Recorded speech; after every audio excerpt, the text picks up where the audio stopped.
Aux têtes à tous, bien-aimés frères et sœurs. La situation sur le terrain continue à se détériorer en faveur des Ouazalendo, en faveur du peuple congolais et de ce qui reste, le peu qui reste de l'armée congolaise.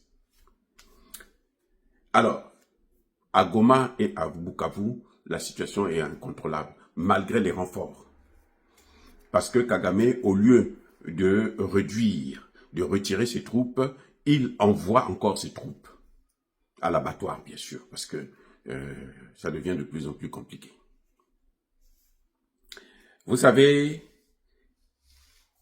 à Buisseau, la guerre est toujours intense. La situation est confuse actuellement. À Buisseau, à Sicheke, dans Calais, à Mbinga, la situation est terrible. Il y a eu de violents affrontements ces derniers jours. À Mabingu, à Kabare. Kabare, c'est dans le territoire de Katana. Et aussi à Kavoum. Parce que Kagame pense qu'il peut reprendre la situation en main. Ce que j'ai trouvé de troublant, hein, c'est que M. Nanga accuse le gouvernement de ne pas respecter le cessez-le-feu. Ce sont eux qui décrètent un cessez-le-feu et ils demandent à un gouvernement. C'est-à-dire qu'il faut être fou. Vous savez, ils sont fous, ils sont devenus dingues. Toi, tu es rebelle. Tu es terreau-terreau. Kagame est étranger. Il envahit un autre pays, il dit, bon, maintenant, je vous demande de respecter le cessez-le-feu. Moi, je dis, les combats doivent s'arrêter là. C'est cassé. C'est-à-dire que quelqu'un qui est chez lui, je ne comprends pas pourquoi la RDC, l'armée congolaise, continue à respecter le cessez-le-feu. Mais c'est une idiotie des soldats, des officiers congolais. C'est une idiotie. C'est une imbécilité. Heureusement qu'il y a les Ouazalendo ont dit, niet, c'est le feu là. Débrouillez-vous avec le gouvernement. Même si l'armée ne combat pas, nous on va combattre. Parce que nous, c'est nos terres. Et Kagame et ses alliés demandent à ce que Tshisekedi puisse interpeller les Ouazalendo pour que les Ouazalendo puissent respecter un cessez-le-feu. Les Ouazalendo ont dit niet. Ils ont déjà répondu, nous, il n'y a pas de cessez-le-feu. Vous quittez chez nous et on décrète le cessez-le-feu. Mais tant que vous serez chez nous là, vous êtes dans ma maison, je ne vous laisserai pas dormir. Vous avez, si vous voulez attaquer la MONUSCO, attaquez la MONUSCO. Ça ne nous regarde pas. Nous, on n'attaque pas la MONUSCO. Maintenant, ils disent que ce n'est pas eux qui ont attaqué la MONUSCO, ce n'est pas eux qui ont attaqué la SADC. Mais écoutez, soyons sérieux. Soyons sérieux. À la MONUSCO, là, il y a des FARDC qui ont fui les combats. À la SADC, là, il y a des FARDC qui ont fui les combats, qui se cachent. Vous croyez que les Ouazalendo sont bêtes pour venir attaquer leurs frères congolais? Non, c'est pas possible.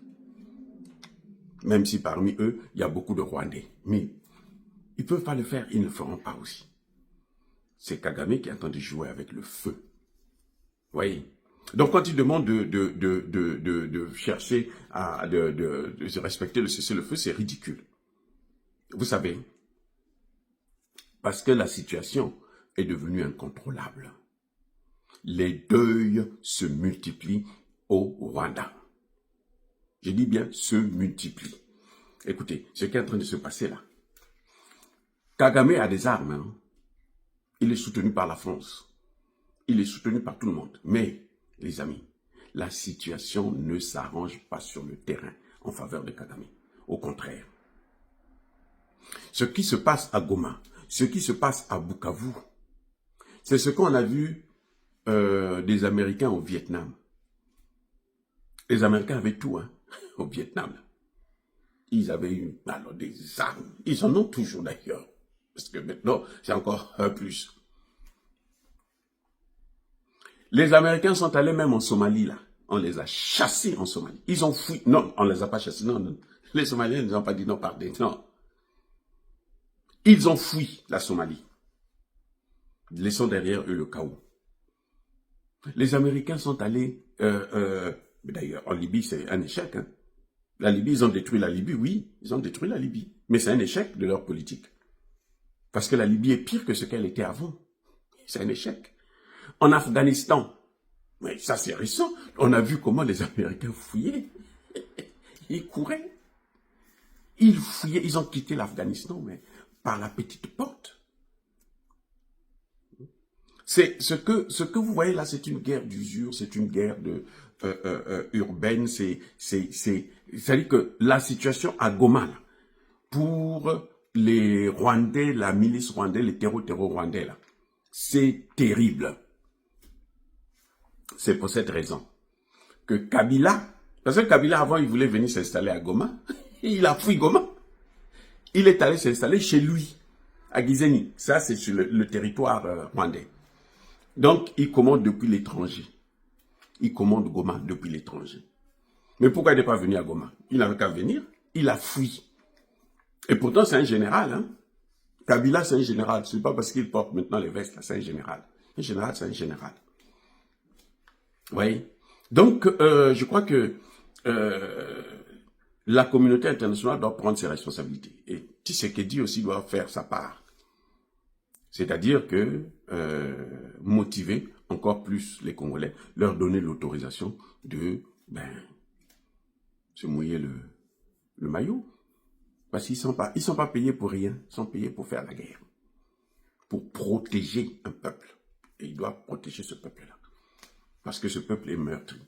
Je vous dis, à Goma, chaque jour qui passe, les Rwandais massacrent au moins 10 personnes, chaque jour qui passe.